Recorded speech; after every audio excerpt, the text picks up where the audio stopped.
his name and he appears. I believe in Joe Hendry. Yo, what's poppin', all my peeps?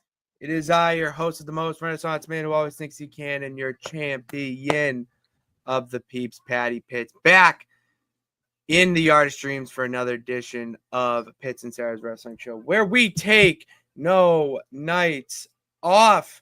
And it's not just me, Patty P, here in the Art of Streams. I'm joined, as always, by the best of the West you can't forget about, Sara Marshall. What's poppin', girl? Hey, yo. Hello. What's poppin'? How we doing? I just got cold. Yeah, you just got curled up. I know. I just got cold.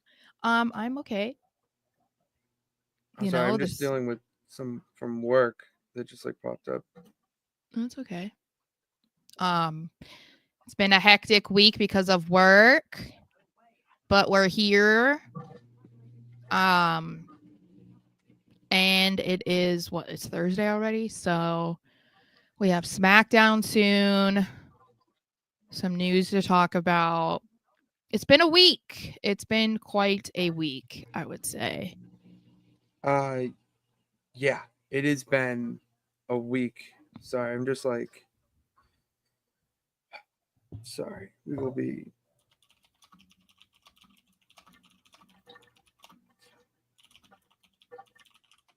It's all right. The grind never stops, as they say. All right. Well, let's talk. Let's look at the comments since you're. Yeah, you go. We'll hear from the people. Okay. Let's hear from you guys. Sophia's here, says, Pat, my questions for you are, okay, we'll come back to those because Pat cannot answer them. So Nathaniel says, hi, Sara and Pat, my Dodgers are dominating and are going to repeat in October. Also, I might go to All In July to see Edge and Christian reunite as a tag team. Woo! Where is All In? Is it here? No, one of them is here. Something's in Phoenix. Scott, Glendale, Double or Nothing. I think it's this weekend, isn't it? Oh, okay. So that's this weekend. Also, I am a Boston sports fan through and through. So even though I don't really pay attention to baseball, I do root for the Red Sox, but I know they suck. And the Dodgers, I have a soft spot for Kike Hernandez, so I can cheer for him along with you. And let's see. Hey, what is up, David? What is up, Anthony? I gotta text The Darius is here. He says the best ever start a podcast. The best way ever to start a podcast. Also hoping all is well. Oh my god, I cannot read. Same with you, my friend. Maybe we should talk soon. There's always plenty of wrestling to talk about. So, because Ladarius has his own sports podcast where he talks about wrestling and football and basketball, everything. So.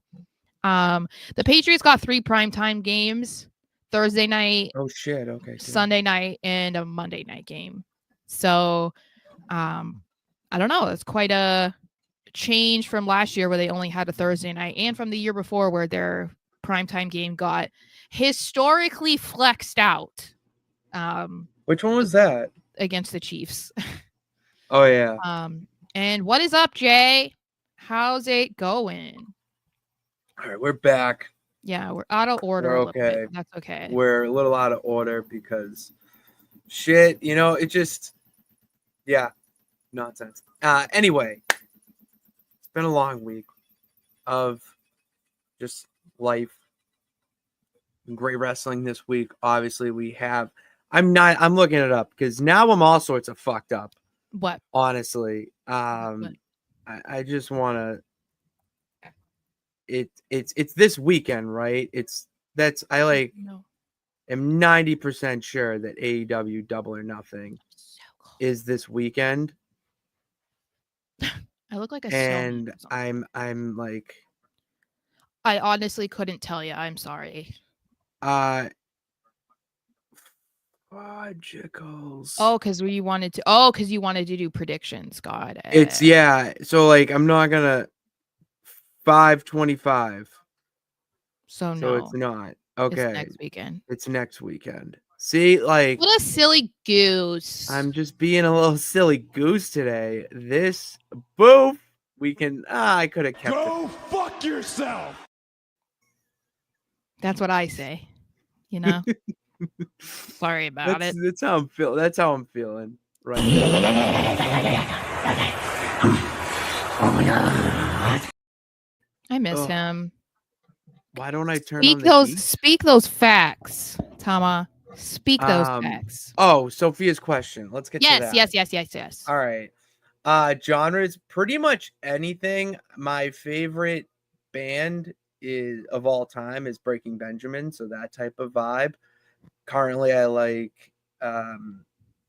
Motionless in White, the band that sings Rhea Ripley's song.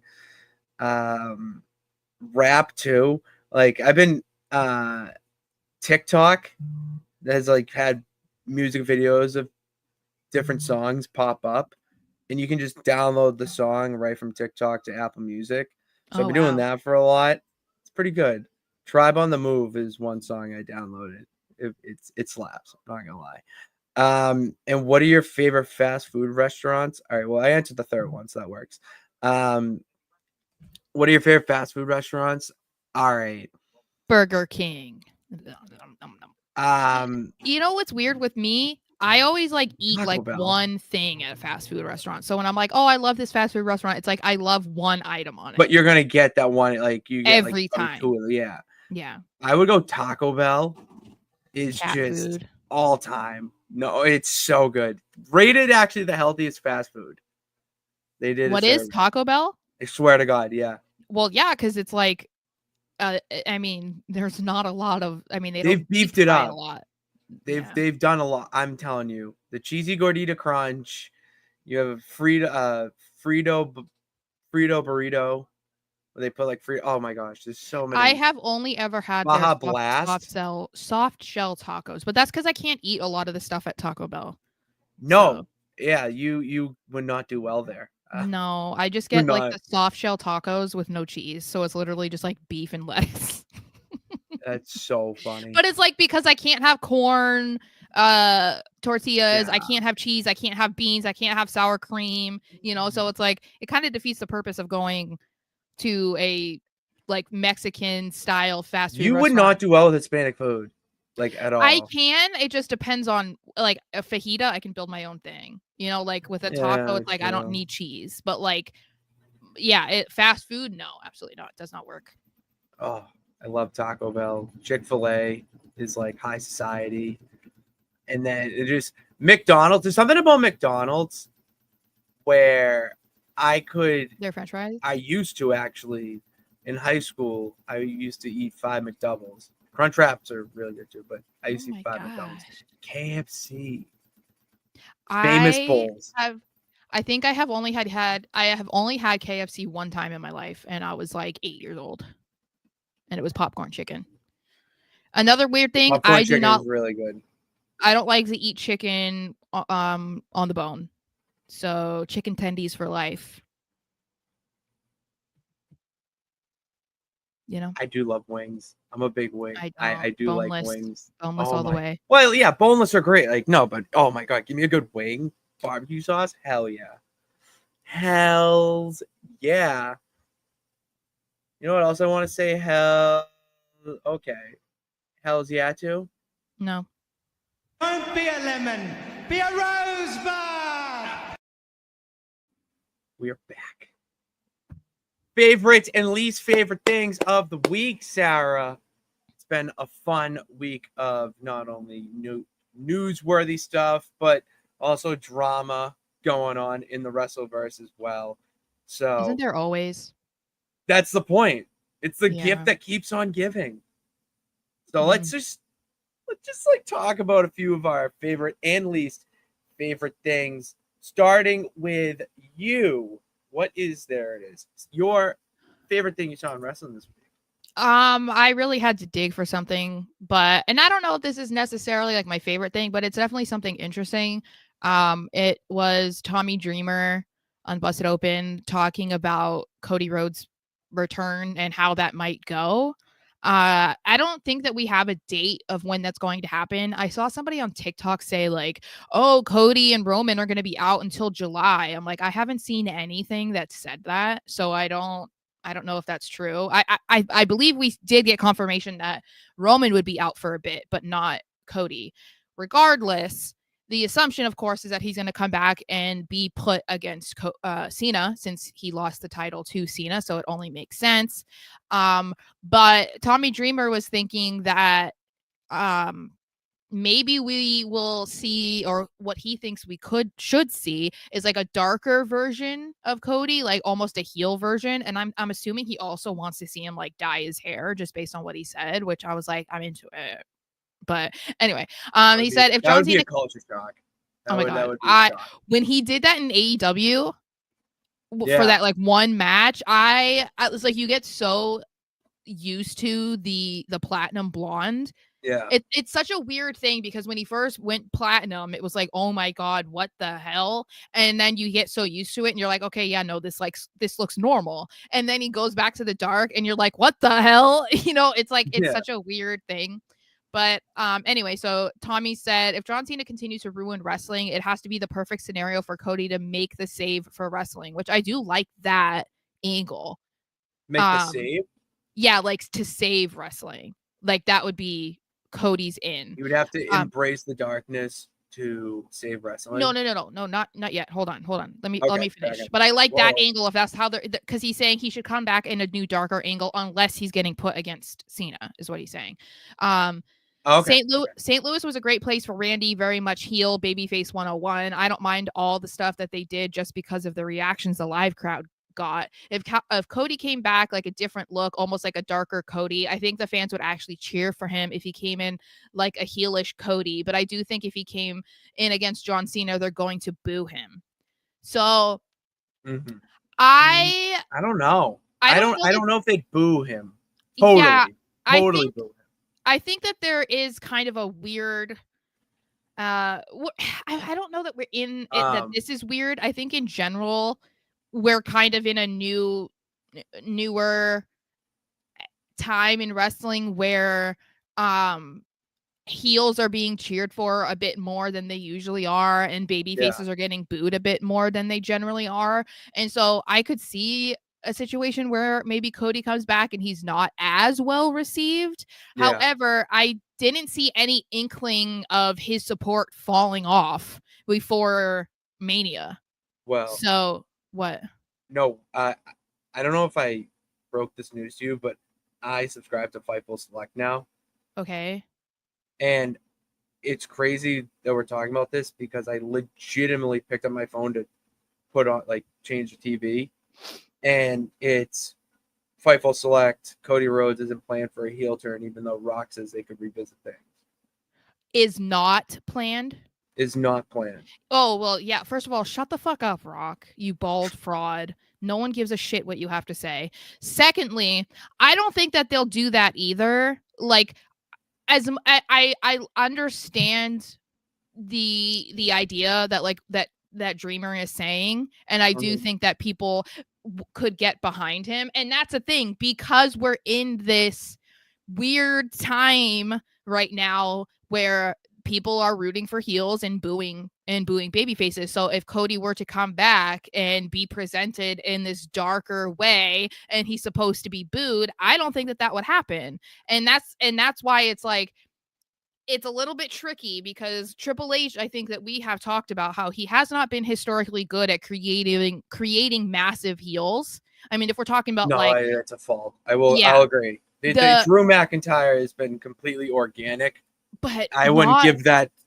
But I wouldn't give that to Triple H. I wouldn't give that to Triple H. Let's be real though, okay? If we're talking about some of the biggest heels over the past like 2 years, okay, Roman Reigns and Drew McIntyre. Drew McIntyre still gets cheered when he's like it gets set up for a Claymore. That entire arena is chanting hit the countdown. It's the same thing with Roman. Roman at peak bloodline. So that's the thing, is like it's still not like I can't cheer for you no matter what. Like, we're not in that anymore. But I don't think it would be wise right now to turn Cody anyway. I don't. No. Not now, especially because you assume that if he's going to keep doing this thing with Cena's going to be doing the passing of the torch. The passing of the torch would be like John Cena handing it to the new era John Cena, you know? So it wouldn't make sense for that to be like babyface Cena to like heel Cody. It doesn't make sense. Him coming back to a mixed bag reaction would be another form of era passing the torch, because right around now, like that's how Cena's progression went. So, I can see that. I don't know. I don't think that we saw anything to suggest that people are going to start booing Cody. Like, I don't think we've seen anything that We've seen like glimpses, but it's against Cena, so it's an outlier. So it doesn't really. Yeah, well, I mean, and it depends on where they are with for the reaction from Cena. Like it's like, I mean, even when we were there, that's what I was gonna just bring up. Getting booed out the building when he first comes out, and then he's getting cheered for because people think what he's saying is hilarious. So it's like it just really depends on the crowd reaction that night. My rosebud is MJF hurting people and being joined or invited, accepted into the Hurt Syndicate. That pairing is going to be electric. It already is electric. The whole bit has been great with MJF just trying to prove himself. And it's great. It's great character work by MJF, because he went from not needing anyone, using people just as, his property. And then you have him alone again, become best friends with Adam Cole, who ends up stabbing him in the back and saying how he never was his friend. Mm-hmm. Now wanting to join something again and be, not just willing, but, wanting to be part of a group. That's been great storytelling. Also, it's been hilarious because from last night, after he was accepted in, Bobby Lashley doing the fake, like, I don't know, am I gonna do it? And he jumps into Bobby Lashley's arms like a girlfriend is jumping into their boyfriend's arms for like a cute picture, like engagement. Or I don't know, bullshit. A child. Basically that too. It was just it was so funny. So how long do you think this will last? Because I feel like it'll get time. People really enjoyed the pairing of him and Adam Cole, but you could definitely tell that it started to fizzle after a while. There's a difference with this. This is business. That was friendship.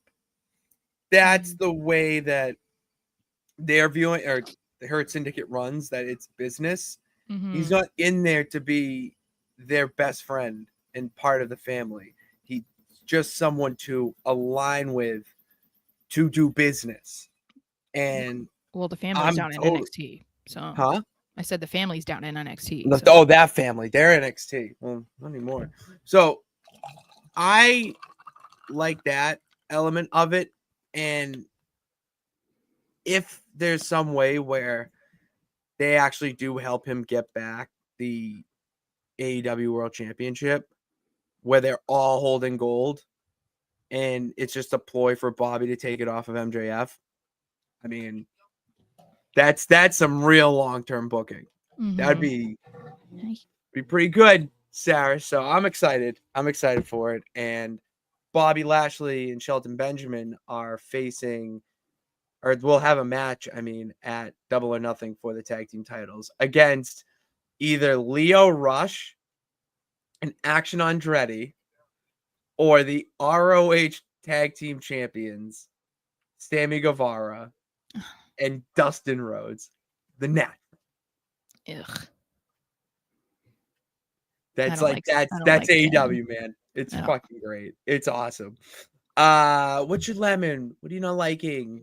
So, unfortunately, it's similar to last week, but I'm not necessarily just like calling anyone out. But last week we talked about Will Ospreay's latest comments in an interview about WWE, and unfortunately it is a week later and he's doing it again. And he's basically just doubling down on what he said last week about how, he's so much better than every single person in WWE.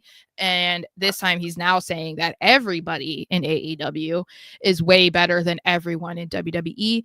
And he kind of does the like backhanded compliment thing where it's like, oh no, like they have some really good people and they're really good at what they do. It's like that backhanded thing being like, they're good at what they do. But like it's not what we do because we wrestle, and it's just like, all right, dude. But I feel like this kind of sparked a bigger conversation online, and then I saw this tweet that was saying, like AEW people specifically have been very vocal against the tribalism, whether it's in their favor or in WWE's favor, and they've been actively trying to get it to like slow down and just be like, all right, guys, like you can watch both companies, you can watch one, you can watch every wrestling promotion, you can be loyal to one, you can hate us all, it doesn't matter. Like we don't need to be like this. Like everyone's gonna like what they like or don't like what they don't like, it doesn't matter. The problem is that AEW talent continue to do interviews and they get asked about WWE, but there's ways to go about not answering questions. It's not like there is a gun to their head and they're like, you're not going to leave this interview unless you answer this question, Exactly. And it's the thing is that they just keep bringing these problems up and just amping up that tribalism that they claim that they want to get rid of. And it's like, Ospreay right now is at the forefront of this conversation because he just keeps doing these interviews and they keep getting, clipped and the sound bites go viral. And, people are like, well, he was only answering a question. And it's like, you don't have to answer questions if you don't want to. Like, it's not that difficult. And so it just kind of defeats the purpose of what they're trying to tell you, like, oh yeah, we don't want this tribalism, but then you keep feeding into it and giving more ammunition to those tribalists to continue on what they're doing. And so it's just unfortunate because we've talked about it so many times where it's like you can be an AEW diehard and you can hate WWE, but when you spend more time talking about the other company than your own, that's a problem. And that's the case with these interviews where it's AEW talent, some big talent like Will Ospreay, where no one is talking about the rest of the interview. No one's talking about, the pay-per-views that are coming up and the big matches that he's going to probably be in. We're talking about the fact that you're shitting on WWE again. And that's just riling people up. And so I don't see how there's a benefit to it in any aspect for anybody ever. When you talk about the other product, people are going to go to the other product, whether you want them or not. It's just inevitable. Like words mean something. So it's free promotion. It is free promotion. Thank you. That's a great way to sum it up. I see what he's saying, and I'm not disagreeing with you when I say that, because I agree with you. I don't think he should be talking about the product. But what he is saying is that it's where the best wrestle. It's where, and by wrestle, he means the literal action. I know, and but with it's that, also... it's no. I agree. Yeah, but just because that may be true doesn't mean you're a super. It's different. It does not mean you're on their level, because you're not. But you also don't, like I said, you don't have to disrespect them, because that's insane to say all of the best professional wrestlers are in AEW. That is insanity. That is not true. You cannot say that there is no top professional wrestler in WWE. Like if we were saying all of the top professional wrestlers in like AEW, TNA, and WWE right now, he's basically saying they would all be in AEW. That's not true.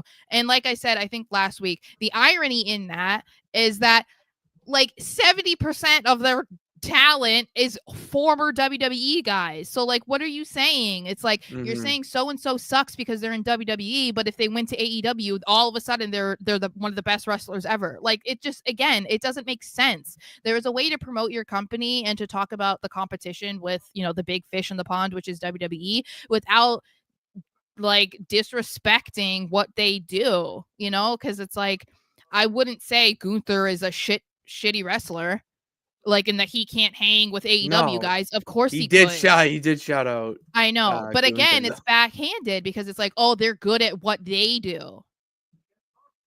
You know, again, it's like I think he's just not being great with his words. And again, it's not just him, but we also just have to be careful because, like, when we were talking before we went live, like WWE talent does not talk about AEW at all in interviews. Like, and if they No, they do, don't. they almost never say their name. They never name drop anybody, and they don't talk shit. Like, if they do it online, whatever, right? Like, who cares? But when you're getting an interview and then the biggest takeaway from your interview isn't about your pay-per-view match that's coming up in 3 days, it's about the fact that you're shitting on the other company.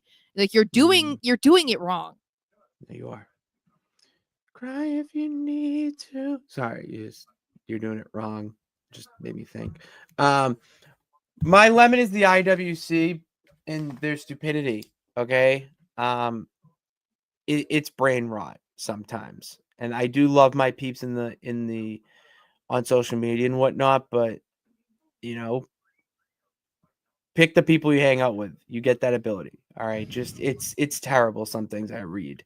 The fact that I'm seeing Randy or with a headline that came out about Aldis and Randy Orton potentially facing off at SummerSlam.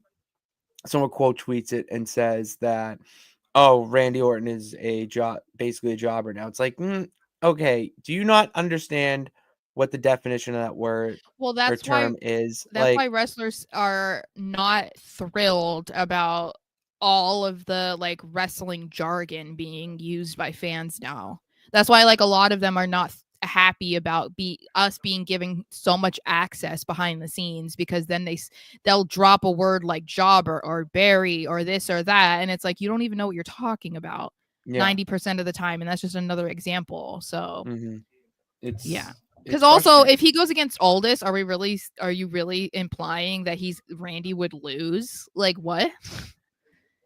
Yeah, yeah, Sarah, that is correct.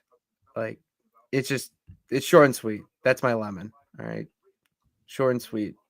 Complete opposite of a lemon.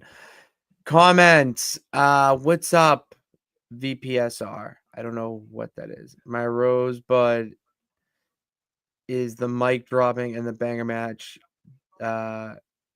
Julian Steph, my lemon. I don't know. So I'll just default to Logan Paul. Well, good. You know what? That's not a bad lemon to have. Yeah, because he's playing the game. He said he had a good match with Julia and Stephanie Becker is what he's saying. Oh, okay. He's saying my rosebud is the DLC dropping in the banger match I had with Julia and DLC dropping. Oh, okay. Thank Yeah. you. I didn't know what that was. All right. Yeah, Logan Paul not showing up and then we're supposed to be excited about his match with Jey Uso is an absolute joke. Like, they have no idea what to do with the World Heavyweight title, and it shows. Like, they're not doing anything better with Jey Uso than what they were doing with Gunther. So I find it entertaining. I'm all right with it. There's bigger shit going on. Rosebud is potential like that. Like, I'm excited for that. Cena and R-Truth at Saturday night's main event. That's gonna be a fun match. That will be. And we don't David know if has it's not gonna happen, had but McDonald's in nearly 5 years. I don't know how interesting. I couldn't do it. I could not.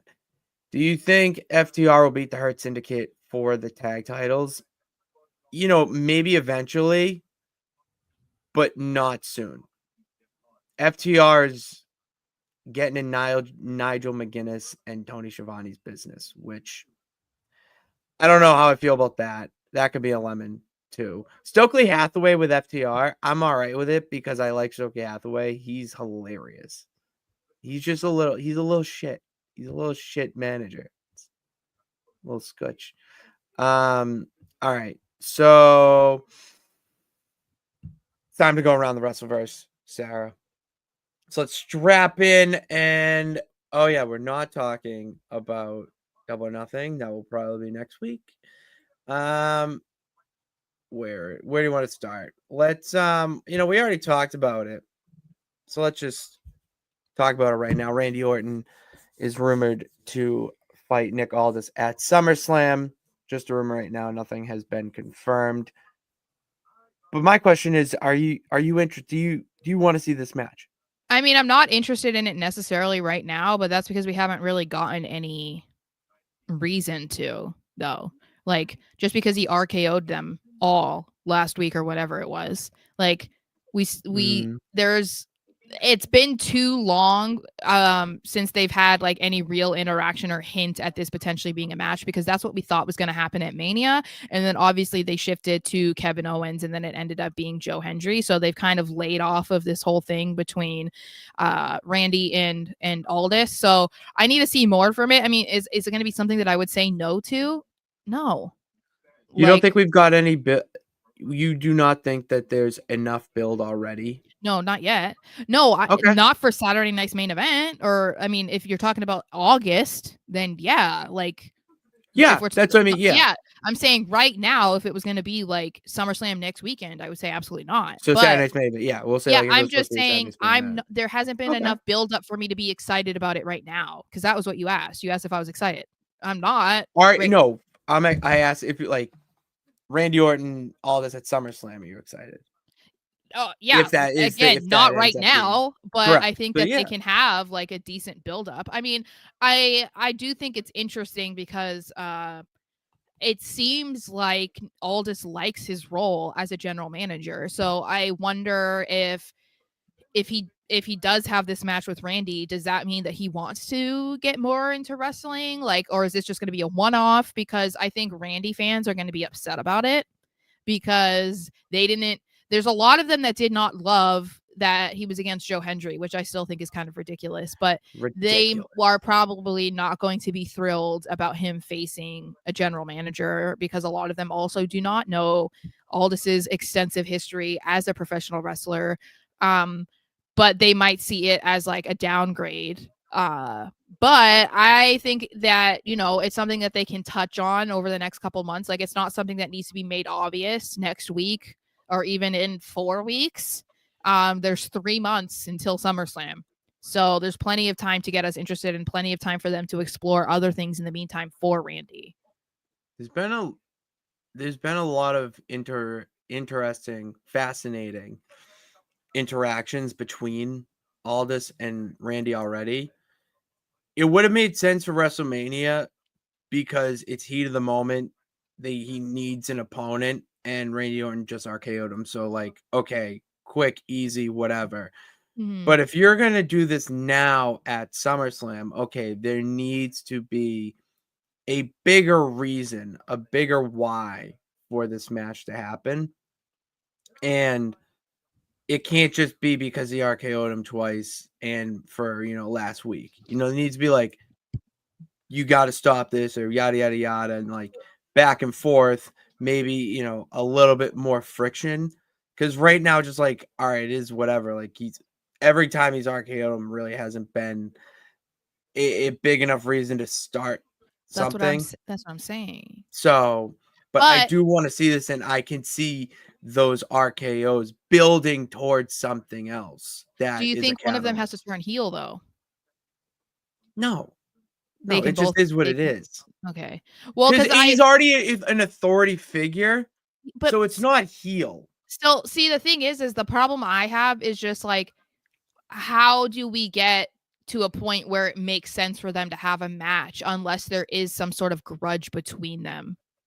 You know what I mean? Like, it feels like Nick Aldis isn't just going to agree to have a match with Randy Orton, of all people, unless it's like seems to make sense. Like, Randy, beat him up, or Randy was suspended and then he came back and did something that he wasn't supposed to do. Like, do we see like slightly heel Randy, or do we see Nick Aldis get kind of like power hungry and like he starts to overstep and put Randy in bad situations, and that's the beef that Randy has with him? Like, I feel like there needs to be something like that to make it make sense. Because if it's just like, oh, I'm tired of you RKOing me, it's like, all right.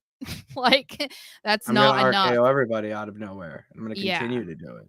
That's a new shirt. So RKO everyone, I think, is a shirt. I'd get that. I would buy that. You could probably make one yourself, and it would be cheaper. I Because did. I think it literally is just like a black shirt with white letters that says like RKO everyone. Like that's it. Like there was not a lot of Custom thought put ink. into that. Like I did want to make my own KO shirt with the tape. I was like thinking about doing that for Halloween, but I ended up having a KO shirt. That and Bray Wyatt were the only two costumes I ever had dressed up that people said good shit and enjoyed it. So you're welcome. What's next? What do you want? What do you want? TNA bans blood. I just want to just do this quick. Oh yeah, I had a thing about I guess about Tony Khan too. Apparently Tony Khan wants less blood too. Oh. So right, well, just like kind of group it. So there's boom, Tony Khan. I hadn't heard this about TNA, so I was please tell me I took a picture of it to do more detail. But yeah, TNA came out with a statement. Yeah, there it is. So Fightful Select said that TNA has instituted some new rules with specific reasons. PW Insider reported this past week that an internal meeting was held in TNA indicating that they're no longer permitting blood. We're told that the company felt like that it went overboard of late and said that they wanted it to mean more whenever it was that they decide to do it again. In addition to that, John Alba of Sports Illustrated noted that TNA has been shopping Impact's broadcast rights around, something we can confirm they've been doing for quite some time. Alba noted that the edict to eliminate blood could have been a reaction to helping make it more broadcast friendly, which would make sense and understandably so why they are banning blood. And it might be segue back into your banner. It could be the reason why TK is even saying less blood on Dynamite. Well, because I mean, where'd you see this? I saw it, I don't know, last night or this morning. It was like he wants them to stop bleeding as much. Well, after last night, did you watch that? No. Did you? I know. I thought I'd get you on. But anyway, it was really good cage match, and John Moxley was bleeding profusely. Well, of course he was. I commented on it and said it's a day that ends in Y. Like, am I supposed to be surprised that of all people, Moxley's bleeding? He was. He gets off on it though. That's the thing. Dusty Ric Flair. See, but that's the thing. Like, I agree with TNA in the sense of like, obviously, if blood happens naturally, it's gonna happen. You cannot ban blood. You know, like if we're gonna talk about a bloody scene recently in WWE, that was when CM Punk hit Drew McIntyre in the head with the toolbox and just an instant, a pool of blood. Again, you can't ban that. That wasn't meant to necessarily happen, Yeah, correct. But the overuse of blood, I would say in AEW, it does lose the effect, because even if blood is a part of professional wrestling, and I'm not saying that you should necessarily ban it, of course. It is something that you use to further along a story or a match, and it has to be like impactful, because if you're just bleeding every single week, to me it loses that shock value that you kind of want from somebody bleeding, because that's something that I've been saying, especially when it comes to Moxley. It's like Moxley likes to bleed, all right, like then if he's in a match where he's bleeding everywhere, but it's supposed to be like, oh, you're supposed to care. Why would anyone care? It's like the boy who cried wolf. No one's gonna give a fuck that you're bleeding because you bled last week and the week before and the week before. So I think if that is kind of like maybe what Tony is going for, if this is legitimate or not, that's why I put a question mark. Then I think that makes sense. He's been on record saying it. Yeah, I think they just have to, when it comes to blading, I think specifically, again, if blood is happening naturally, it is what it is. Like that happens in real life too. If you fall, sometimes people get a cut knee and some people bleed, some people don't. But when we're blading on weekly television, or you're watching a TNA or an AEW pay-per-view and there's blood literally in every single match, it becomes a part of the match. Like it just becomes a part of the show at that point. It at least loses any impact or value that it could hold. So I think I agree with that. I don't agree with the banning, but All right. Yeah, I yeah, agree. this is what I'm saying. Like Trainer Red, they need to use blood when it makes sense. Like the blood on Tony Storm versus Mariah May Yeah, makes that. sense, you I'm know? sorry, it did. It did. Yeah. Ugh, it did. Jimmy Uso bleeding the way that Gunther, Gunther. makes sense. You're right, but like, because the impact that moment had would not have been the same if Jimmy was not gushing blood. Like, if there was nothing there, it would have been like, all right, cool, he's just like unconscious, But if that is something that is happening every single week, like the impact that they wanted that image to have with Gunther like holding him up and wiping the blood on him, it's like that had to exist for people to buy into that match and to buy into that feud. But if you're doing it every week, then what are we talking about? Yeah. And bad guy says it could be a bad move for AEW. I don't think it means that they're going to get rid of the blood. I think that they're just going to want people to stop blading as much. And I mean, and that's a thing. And I've said it before. They were going down a tricky road because it is going to become a thing where it feels like that's a part of the show and fans are going to expect it. So it could be at a point where that's the problem that they have to face. But again, they chose that. So they'll have to deal with the potential consequences. You're correct. Somebody said Fightful just tweeted something juicy, but I don't know. Fightful just tweeted something juicy. Yeah, that's what Anthony in the chat said, but I don't know what they said. Well, I didn't see anything. Looking up details for the next topic, so I can. It just says spoke to people about The Rock saying he and Cody Rhodes could revisit selling his soul. You already read that to me. Oh yeah. Yeah, I got the email. Happening. Yeah, it's not happening. Because I subscribe to Fightful Select. Well, and again, The Rock, shut the fuck up. That's all I have to say. Sad news this week. It's definitely a lemon. Sabu passed away earlier this week at the age of 60. And 61, I think. 61. And it was weeks after his retirement last match at GCW against Joey Janela, which people are not happy about. And yeah, a lot of people are not happy about it because of how the match went. Sabu was knocked out cold during the match. There was speculation he wasn't even going to show up, so they had to go get him this legal substance called, where is it?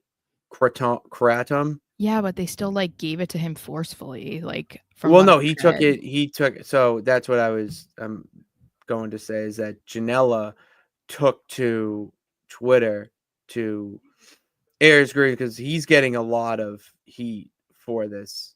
Well, because yeah, it's because he wasn't willing to accept that Sabu was going to back out. So from what I read is that he was pissed off and wanted to get him this so that he at least showed up, because he didn't want to have to tell the fans that he wasn't there.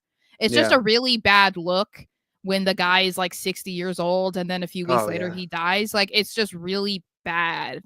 He was doing appearances at WrestleCon. That's what part of Janela's tweet is, that he did appearances afterwards and he was, fine after the match and whatnot. And it's also sad because I was actually watching Dark Side of the Ring, the Sheik, which I still have to finish tonight. My internet crapped out at the last part of it, so I didn't see the whatever. I'm backtrack. I'm royal rambling. Sabu, I lost my train of thought because of that. Something about the Dark Side of the Ring. Yeah, I watched that. Oh, it was his appearance on the Dark Side of the Ring. It was just the new episode, and it's the Sheik, and he's talking about it's his uncle who basically raised him, and it's his last interview, public interview before he died. So it's all just very sad, and it's it's just a very, very tragic in a sense death, and he's a legend absolute legend and someone that even John Cena has praise of saying that guy can work. So he's gonna be someone we the wrestling community will all miss, and to have tributes done on WWE programming and AEW programming is pretty good. Pretty good. Mm-hmm. Sorry, I don't have a lot to say because I didn't watch ECW stuff. So Oh, I love Sabu. hardcore I love his not my thing. ECW. And Sabu Taz, that rivalry is like iconic. Did you know RVD trained with Sabu? And he trained with the Sheik. That's pretty cool. That is really cool. The Righteous. Should they align themselves with Karrion Kross? Who are the righteous? I say yes. Who are the righteous? Okay. So the Righteous are this kind of Wyatt, like early Wyatt type group. Wyatt family. Wyatt family. Are they in group. NXT? No, they were in Ring of Honor and AEW. They were recently released. So I'm really curious to see what they're going to do with Cross, because people have finally jumped on the bandwagon that we've been driving for the past like 3 years. And he continues to be one of the top merch sellers. Like that t-shirt sold out, they restocked it, and it's still among like the top selling shirts among like Cena, Jay, and like that's insanity, first of all.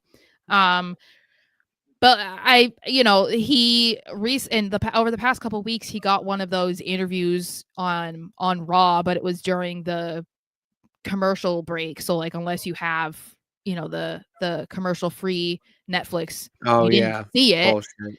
So I'm just curious what they're going to do, because I feel like something that I think that we've kind of talked about before is going with what the fans are telling you that they want.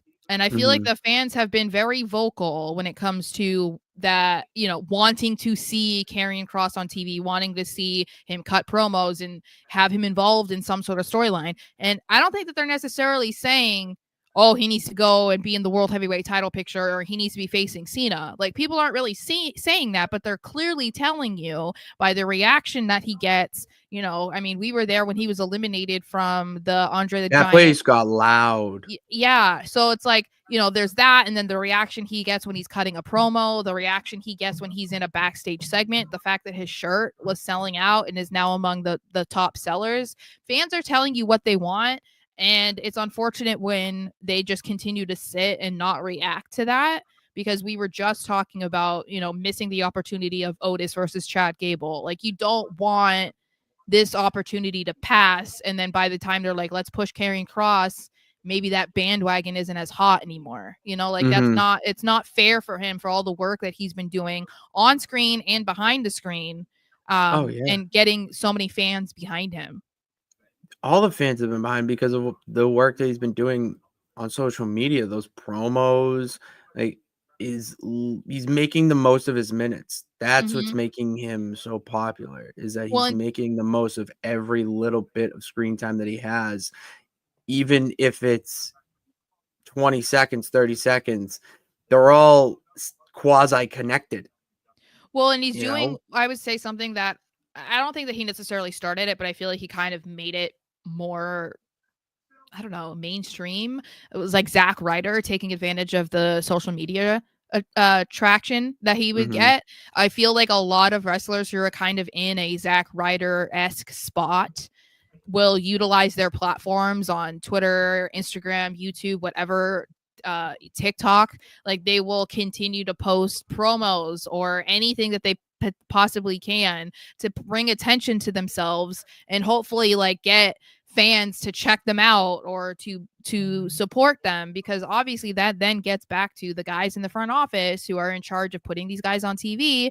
And look at what happened with Zack Ryder. He eventually got to be on TV. We saw like the music videos. We saw him win the United States Championship at WrestleMania. Like, granted, a lot of that came tumbling down, but like, those are moments that people like Karrion Kross dream of, and a lot of them deserve it. So it's like the fact that he's doing so much on social media, that should be credited more than just, oh, he got 2 minutes on TV this week. It's like, yeah, but look at all the other stuff that he's doing to draw you in.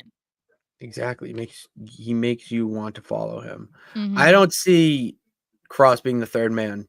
That's not it. He feels Bronson Reed is who I think is the.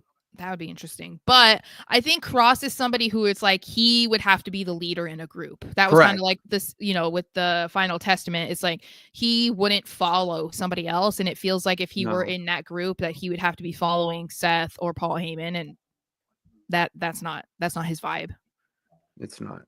It's not at all. That was a nice little fun rant we had there. Jade versus Charlotte Flair rumored for Evolution 2, which Evolution 2 is just a rumor right now. Yeah, for June or July.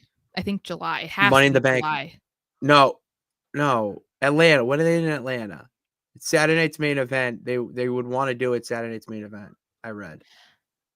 That would be next week. No, a future Saturday night's well, I'm saying it would be July because June they have Money in the Bank, and then like 2-3 weeks Worlds later Collide. they have Night of Champions.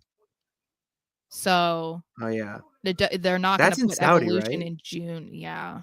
Okay. But that's going to be champion versus champion. So it's like we already know Cena versus whoever the fuck is going to be world heavyweight champion. Nobody wants to see John Cena versus Jey Uso, but whatever. And then Tiffany versus Io Sky, which banger. But yeah, I think Jade versus Charlotte is good. It might be a little bit early, but I feel like Jade has kind of elevated herself recently with this feud with Naomi that it makes sense for, like, I don't think anyone would be like, oh, her versus Charlotte. That's something that they've teased since Jade debuted in WWE. Yes. And this also makes sure that Charlotte is nowhere near the women's title. So I'm into it. Like, works for me. I want to see it. You want to have those two, freak athletes, just absolute beasts go at each other. It'd be awesome.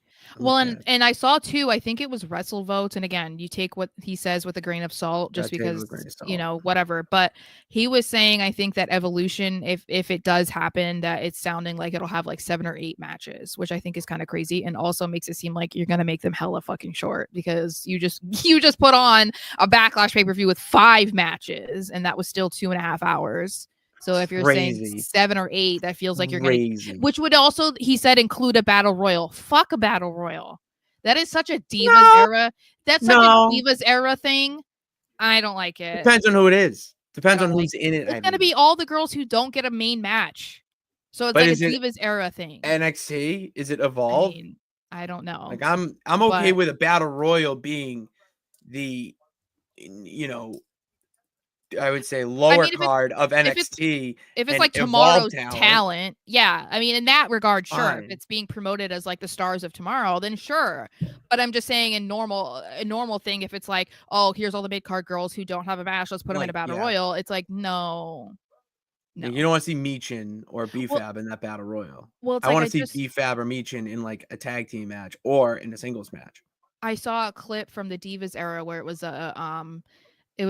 like a battle royal and a small one. I think it was like 8 girls.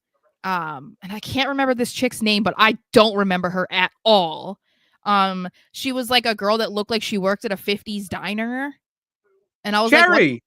I was like, who the fuck is this? That was the manager for Deuce and Domino. I do not remember her at all. And I'm like, why? Look at my mind just why going were again. You a Let's thing? Go.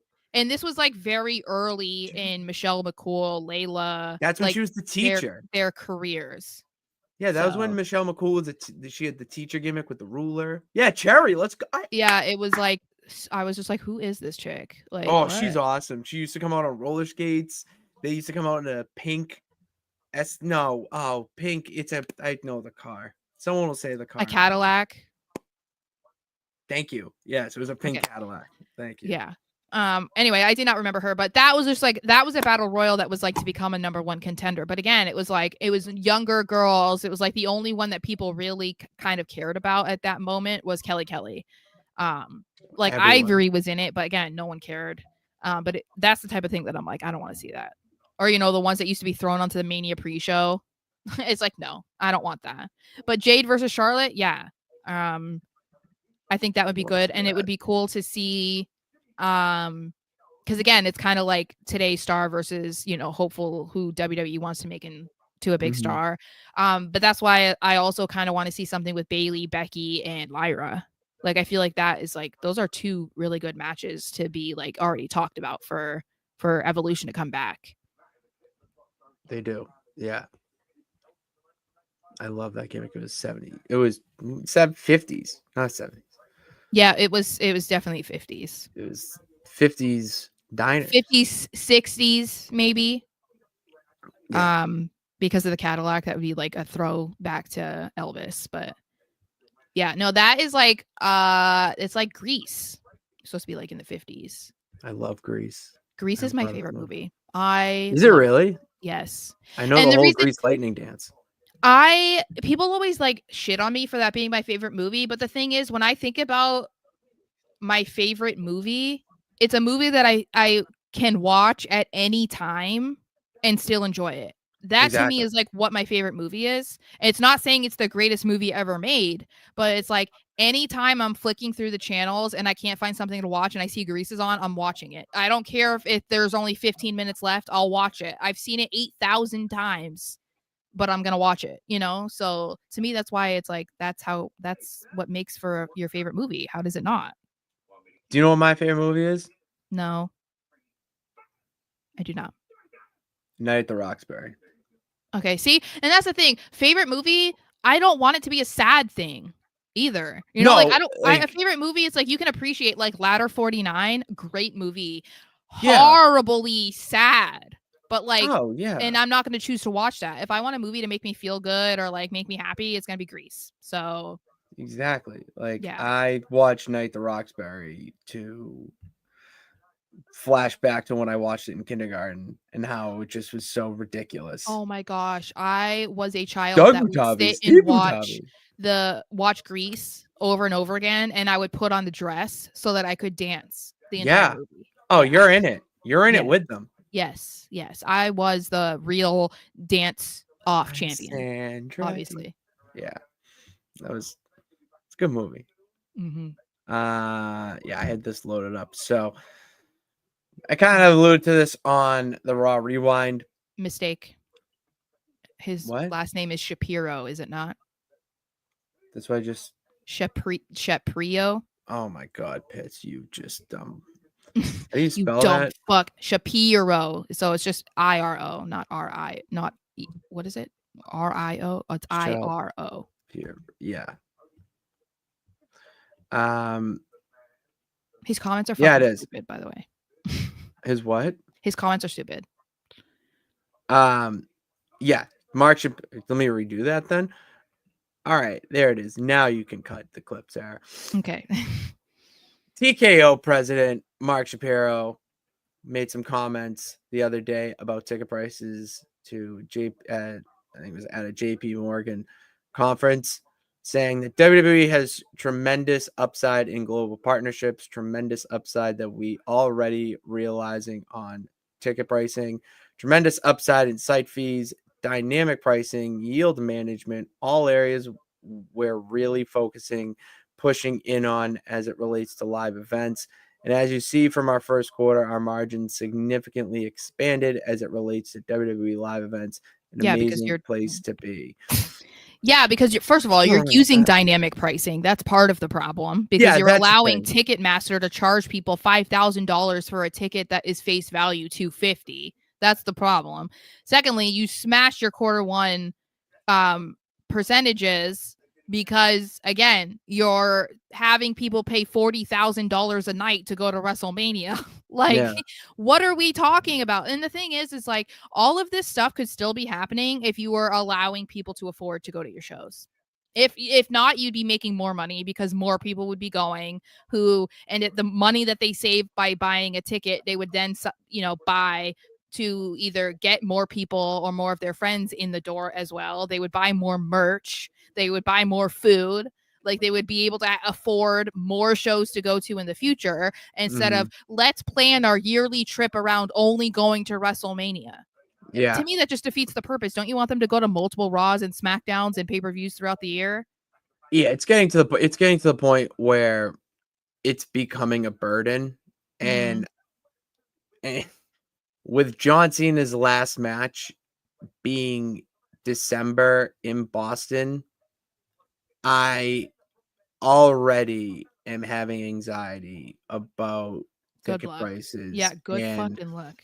yeah, like I really am going to have to, use my connections and Or try to get save. it, You're gonna have to start saving now. or sell myself, Yeah, type of because you're thing. probably not gonna get you're not gonna get a ticket for like less than $1,000 probably, and that'll be Like, like mid-level, maybe upper deck. Like, I gotta be there, right? I Like, mean, it's John yeah. Cena's last But that's match. the thing. Like, if that was just the thing of like, oh, WWE is coming to Boston in December. If that was it, then the tickets would be fine. But the fact that they've already promoted it as like the last show for Cena, it's like they know what they were doing, but they're gonna price people out of going, and that's not okay.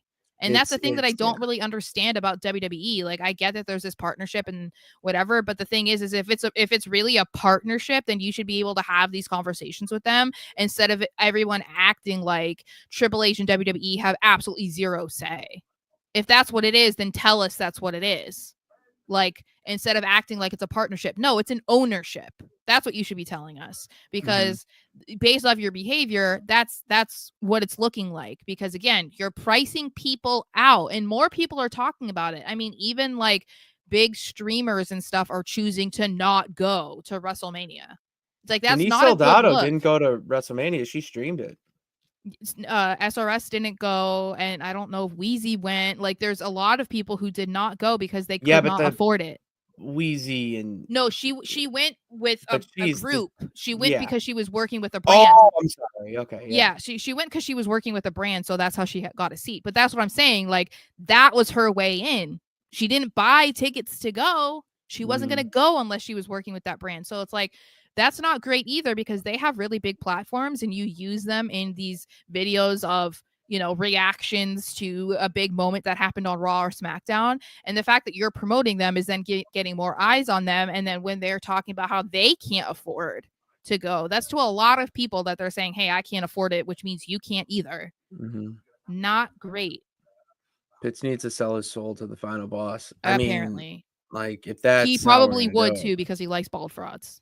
What? The Rock, Bezos is pretty cool. No. Howie Mandel. You have such a bad perception of how people are, dude. Jeff Bezos is not a good guy. That's the joke. Okay. Well, Howie Mandel is not bad, is he? He's not bad. I know Howie Mandel's awesome, but he's Bobby's just like, World was cool.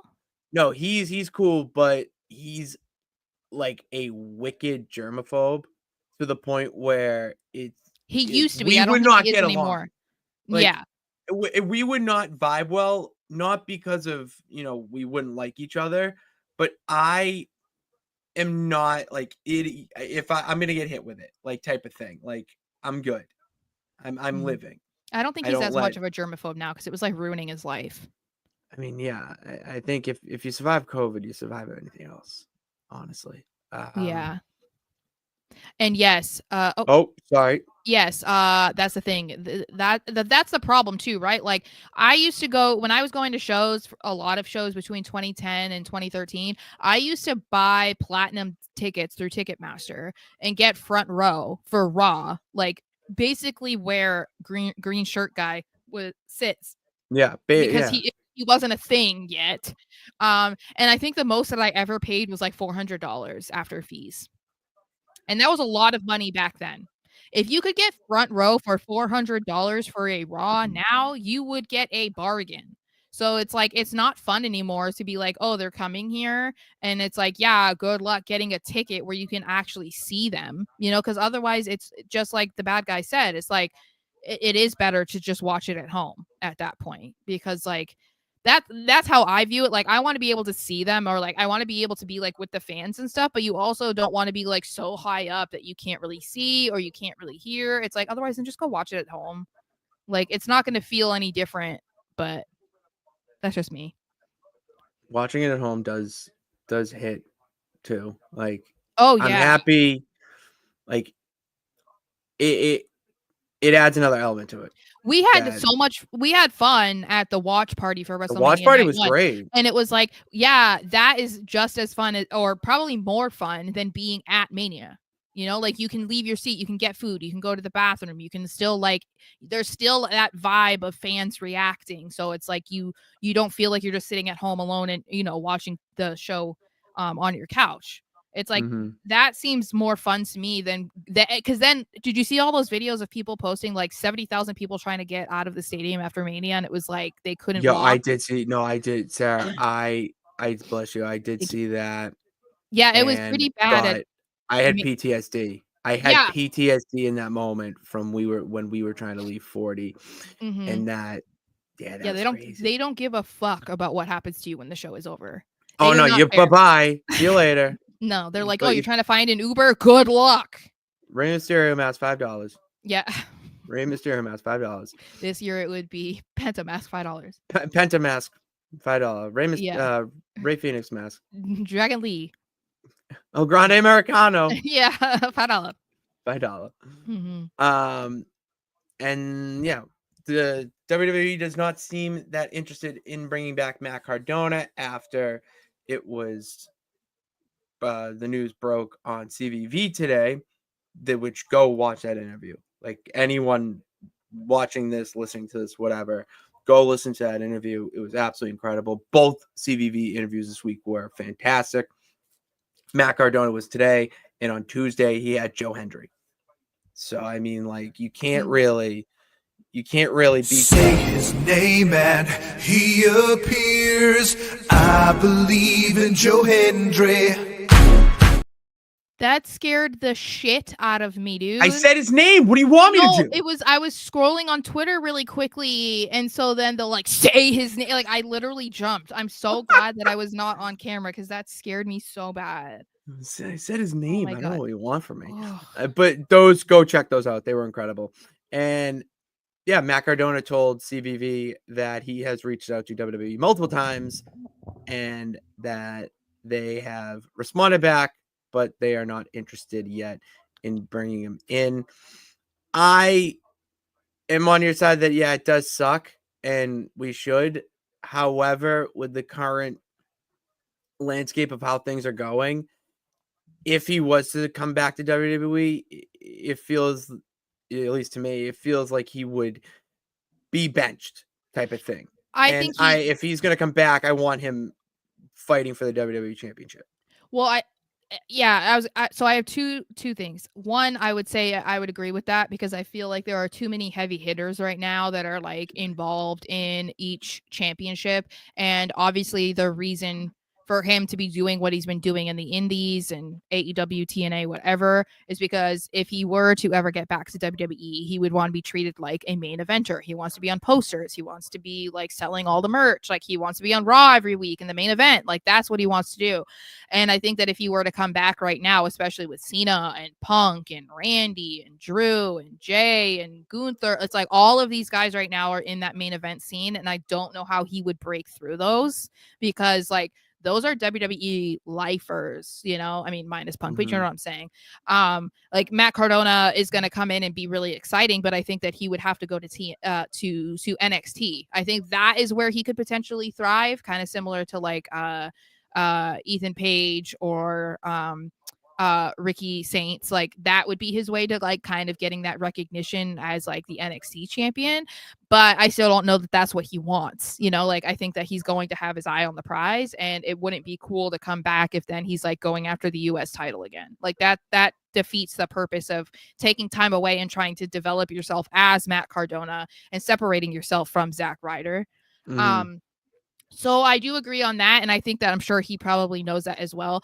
But I do wonder in a way if if him saying this isn't completely true, because I don't think that he would go on a podcast and be like, oh yeah, I've reached out to them and they've kind of seemed interested. Like, he's not going to tell us that, because I think when if he does come to WWE eventually, and I feel like that will happen at some point, I think he's going to want his like re-debut to be a surprise. I don't think that he's going to want anybody to have any sort of inkling that like he's coming back, like, and so I do believe that they probably have been like, it's not the right time. It's not the right time. But I'm sure that they have said more to him, like, oh, maybe, we want to bring you back in eventually, blah, blah, blah. But he's not going to want us to know that yet. You know what I mean? Because I think that it would be exciting. Like, it's not like Zack Ryder was at the level of like, oh my God, CM Punk left and him coming back is this big It's deal. so different. Yes. It's not, it's not like that. But the fact that Zack Ryder is like such a thing of the past and people really are into Matt Cardona, I think him coming back to WWE would be a big deal, and he wouldn't want that spoiled by anything. So he's not going to want to hint at that possibility happening anytime soon. Mm-hmm. It's not going to happen. So. And I did get scared. Did you notice, Cortez? Did you notice? I didn't know if I got caught on camera, but holy shit, that scared me so bad. I was like, oh my God. I am very easily startled, but like very loud singing in my ears, not great. I would love this. Like, I kind of miss this aspect of wrestling, of seeing like couples. The only thing is, and I've said this before, I wouldn't want this to happen if their first people to go against is Miz and Maurice. It's been. Don't check the comment section. Been there and done that. That's my thing with that. If they were to be paired together, it's the only one that seems like fluid. I mean, they would work well. They'd work well together because they're like real life friends, but I don't know. Yeah, real life married and all that stuff. So yeah, like if they were to do it, it wouldn't feel like a forced one-off, similar to when Miz and Maurice and Cena and Nikki Bella, or Seth and Becky, like that kind of force that. Corbin and Lacey Evans, like, yeah, it wouldn't seem like that. Wait, Corbin and Lacey Evans were together? No, that's who they faced. Oh, got it. Okay. I thought you were just breaking news to me. I was like, holy shit, what? No, she's been with that dude since like the military, I think. Well, yeah, I mean, I think he has to support her at this point because he's a very rich man. A very rich man. And last topic here. WWE releases have announced appearances in other promotions. More specifically, Cora Jade has announced her GCW appearances. Excuse you. Oh, excuse me. Elena Black. Mm-hmm. Elena Black now has announced her future appearances in GCW. Yeah, she wants to go back to hardcore. Which, have you seen those clips? They're crazy. Of Elena, yeah. They're crazy. Very crazy, because she said like her biggest inspiration was AJ Lee. And I'm like, that's so not AJ Lee. You would think that she grew up in the ECW era, but she was a literal fetus. So yeah. And you have Shotzi making allegedly appearance at MLW on June 26th. Fightful Select also said that, or Fightful Select reported that, and she would be going up against their featherweight champion. So Blair Davenport has a new name. Bae Presley. She is going to New Japan. She's back in New Japan. She's already back in New Japan, yeah. Yeah. Gigi Dolan, who is now Priscilla Kelly. She's off doing other stuff also. I mean, Jakara Jackson is now Mara Shade. I have it right here. Mara Shade. Where'd you go? Oh, it's gone. Of course. It's Mara Shade because her name is Jamara. I think that we all kind of knew that all of these people were going to find jobs or get back into the indie scene fairly quickly. Like, a lot of them were kind of shocking surprises, like shocking in the sense of like, wow, they released people in developmental. Like, I think that was the shock. It wasn't necessarily like, oh my God, who they released. I was like, oh, because if you think about like, do you think Gigi Dolan was going to become like a huge star on the main roster? No, not on the trajectory that they had her on. Like, certainly not. However, I think all of them can definitely thrive on the indies, or even if they went to AEW, TNA, they probably are going to do the indies thing, I think, for a while, because they probably want to be able to do their own thing rather than going from one company to being stuck in one company. I guess the NXT girls are the ones that are able to work faster, obviously, because I think they only had 30 days before they could work. So it's gonna be interesting to see what ends up happening with them. It's the 30 days, and also if you were released, it's 90. If they're not renewing your contract, it's like it's less. So yeah, so like that's what it is with like Elena and Gigi, like all of them. It was just we weren't renewing your contract. So correct. It'll be interesting to see what becomes of them though, because we've seen a lot in recent history about, you know, people who were released by WWE and going off to the indies and making big names for themselves. And whether they come back to WWE eventually, we'll have to wait and see. But they were doing really well continuing their careers elsewhere. So hopefully that is in their future if that's what they want, you know, like not because there was that one girl that was released from WWE that she's not wrestling anymore. She was in the I can't remember what her name is. Danny Palmer. She's done wrestling? Yeah, from what I heard, what I understand. Well, but she was somebody that was like an athlete that they brought in and were like, let's convert you to a wrestler. So she probably was just like, all right, it's just not for me. All right. Yeah, then you know what? Better find out now. You know, better find out now. But anyway, hopefully if that's what they want to do, then they can accomplish that. Maybe we'll see them down the road in WWE again. Maybe. That's all we got today. No 3 count because brain's fried. It's been a long week of work. I've been really tired, Sarah. Like I've literally been just walking through the door and just plopping, potatoing on the couch for like an hour and a half. So, you know, we're doing what we need to right now. And sometimes that's enough. You said you got some shit, like everyone's got their shit, but we're here. And that's what matters. Well, I survived the schedule you did. Release. Yeah, because it was the draft and then the schedule release. Now next is like training camp. So I have a break for a little bit. Some hilarious schedule release videos. Fucking hilarious. Our social team, man. Yeah, what I didn't even see ours. The Chargers took the spotlight. They put out 2 videos. I didn't even watch one of them. I didn't watch either of them, honestly. One of them was just Dave Portnoy, like standing behind the 6 Lombardis. Yeah. Oh, okay. And then the other one is like they got some random Patriots players, and I don't know what the fuck they were doing, but like neither one of them was like good compared to last year when they did the Goodwill Hunting spinoff with Jules and Gronk. The Falcons ATL cart was good. The crash out with Daniel Jones, or no, it was Anthony Richardson crashed out. The Chargers Minecraft was good. I always love the Chargers Pop-Tarts thing. Oh, they're so good. Always good. There's nothing will ever, but sorry, before you answer that question. It's fine. The best schedule release video ever is when the Titans did theirs a few years back and they interviewed random Oh yeah. On the street. And the girl was like, what the fuck is that? Oh, like the answers are so good. I might tweet it back. Oh my god, I might go watch it again. It's so funny. So the team that did the Sims thing too, that was good. Oh yeah. I like that one. I don't remember what team it was, but yeah, I was like, I just wish the Patriots social team had done some more. I was like, really, guys, like we couldn't have been a little more creative. Anyway, do we think the Celtics finish the Knicks in 7? Honestly, I was legitimately shocked that they did what they did against the Knicks in Game 5. I am in a chat with some of my friends at work who are the 3 of them are Knicks fans.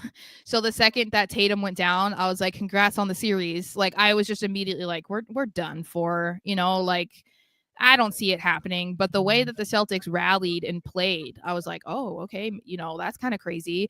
And the three Knicks fans are not confident with their chances to win this series. So that'll tell you that they were not pleased that they were getting cooked by Luke Cornett. So that is pretty bad. Do I think that they win the series? No.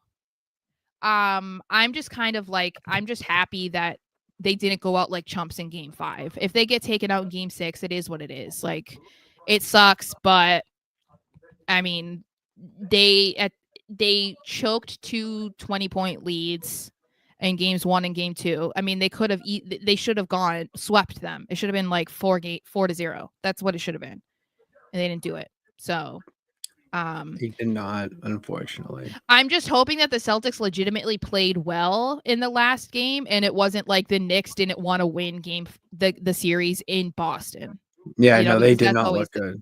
Yeah, and that's the thing is, like, from the Knicks fans that I spoke to, they do not think that that was a factor. They think that the Knicks were just doing the same shit that made them lose games throughout the season. So that makes them nervous for their chances. But they also think that if they get into the Eastern Finals, that they're not going to beat the Pacers.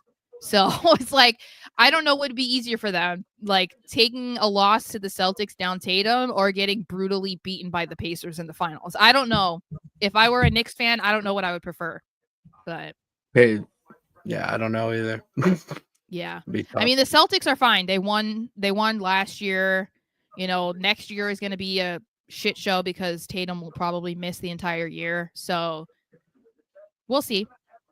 We got the Patriots to look forward to now. Thank God. It's gonna be May. Oh my God, I love that they play that when he scores.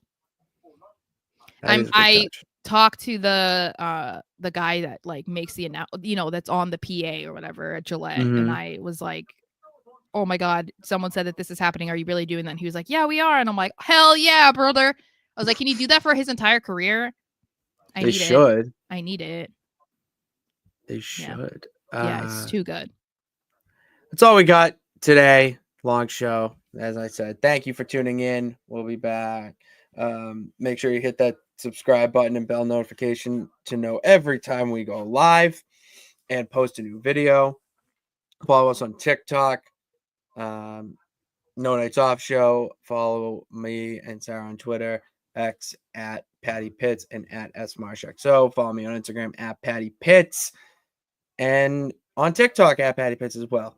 So 2 accounts on TikTok. Thank you guys for tuning in. God bless. Remember, you can do it. All you got to do is try.